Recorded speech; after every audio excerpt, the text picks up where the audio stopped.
Hello, this is Kyle Stedman here to review session F7, Aural, Rhetorics, and Multimodal Composing from the 2013 meeting of Computers and Writing Conference. This session was a little different than planned. Of the people who were supposed to be there, only two actually could, I'm sure for super good reasons, Jessica Corey and Valerie Robin. So I'll be talking about both of their presentations. Now, as one of those presenters, Valerie tweeted early on, she said that it morphed into a pedagogically instructional panel with audio feedback and a new word. Interesting. We'll find out what that means as I go on. Of course, if you want to see what people thought in real time, you can follow the tweet stream, which is hosted on the website. You can also right now still search CWCon F7 and find all kinds of good stuff there too.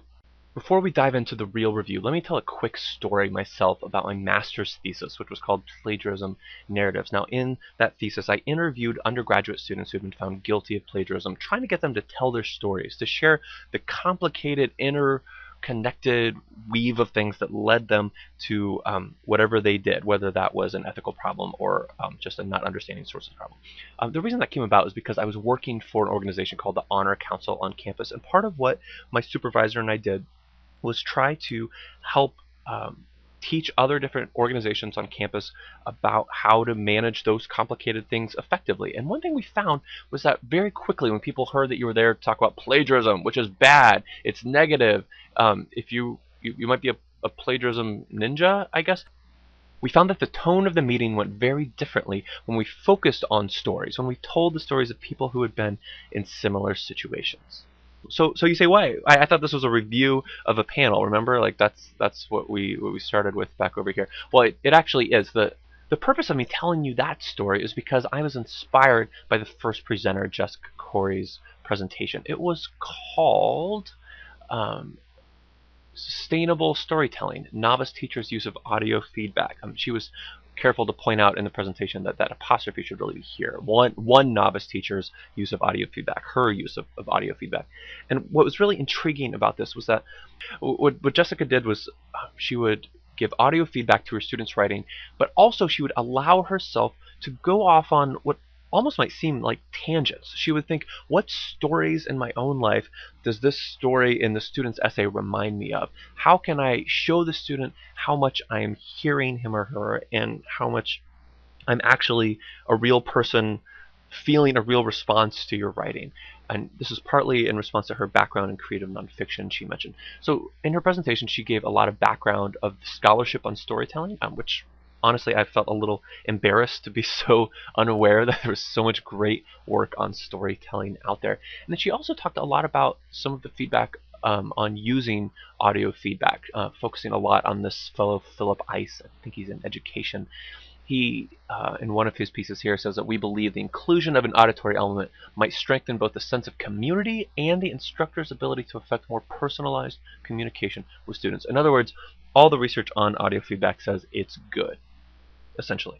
So what Jessica did was she actually played us an example of some of her audio feedback. She told the story of having a black Christmas tree one year, or she actually told the student and then shared that feedback with us, and how that her relationship to Christmas was something that she had to manage in this particular way, and how that seemed to be something like what the student was trying to say, trying to manage an identity in relation to a bigger cultural thing going on. I'm not remembering that right, but it was something like that. But it was awesome. We people in the audience on Twitter tended to think that it sounded really important, good work. The only downside really that Jessica shared with us was that she was having tech issues trying to figure out the best way when dealing with so many audio files, how to do that in a secure way. She ended up using a secure Dropbox, which she got FERPA clearance for from her university. And in the Q&A, we brainstormed a couple other possible ways to share audio feedback with students. In general, very, very inspiring stuff. Let me switch over to the second presentation. You remember that tweet earlier, Valerie Robin, who was the second presenter? She mentioned that there was going to be a new word. Well, here was the new word she wanted to share with us. It was active looking. And to help get a sense of what active looking is before I quite define it, let me show you a little bit of a video that she showed during her presentation.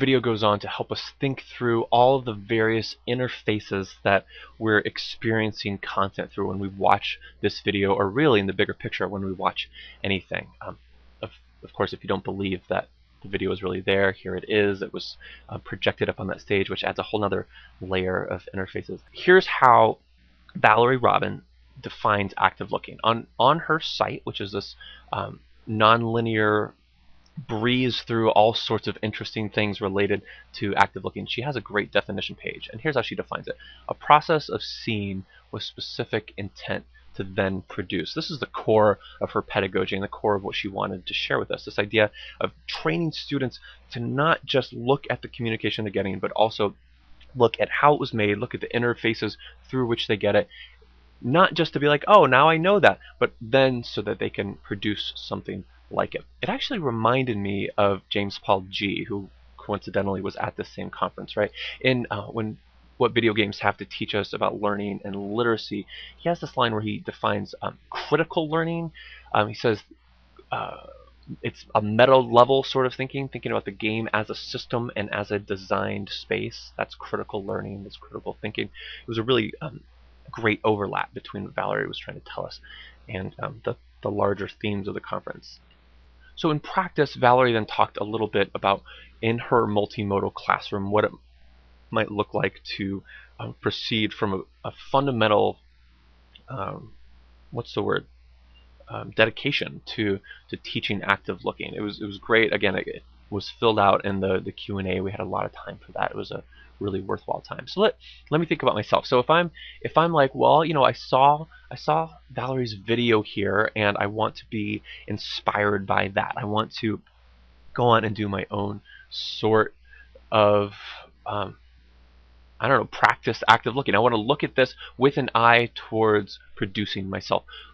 It makes me think, well, wait a minute, I can identify the different parts of her video. I heard that cool music, so I could go to a site like Jamendo and be like, well, okay, based on what I saw there, I might choose to look for something from an electronic genre, or maybe like trip hop or trance or something cool like that.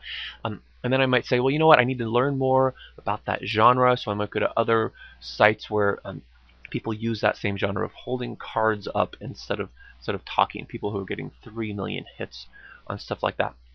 And then I think what Valerie would really appreciate then would be that if I took it to the next level even. I wonder if I were doing what G would call a sort of critical understanding. I wonder if I would even play around with the form a little bit. If I would start thinking, now wait a minute, when does holding a card up, when can that be playful? When can that be something that I'm messing with these ideas between what is the interface and what's real? Where's the real me, and when am I looking through me to something else? I don't know. She's got me thinking of all kinds of great stuff.